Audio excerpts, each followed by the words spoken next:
'n tafel is 'n tafel. 'n tafel is 'n tafel is 'n tafel. Waar dit staan kan almal sien en verstaan. Dis net nog 'n tafel. Van watter kant gekyk, dit bly soos 'n tafel lyk.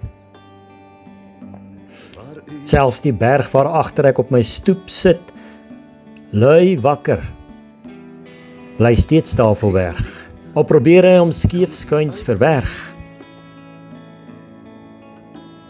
Of dit in die kombuis staan of 'n raadsel ingaan, almal weet steeds, dit bly 'n tafel wees. Maar 'n tafel fyn en reg gedek word skielik 'n ander plek, soos Tafelberg se wolke tafeldoek, of 'n nagmaalstafel onder 'n spierwit doek. Daar is nuwe betekenis te sien om ons met sin te bedien. Die tafel dra die hoop van leef in God se liefde begeef.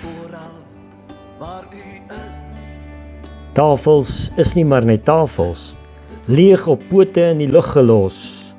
Hulle het 'n doel ingebors, wat gedek is vir die groter dors deur brood en wyn gevoed, gewaarborg in Jesus bloed.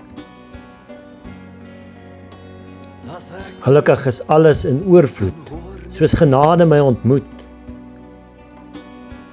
'n Tafel is toe nie net.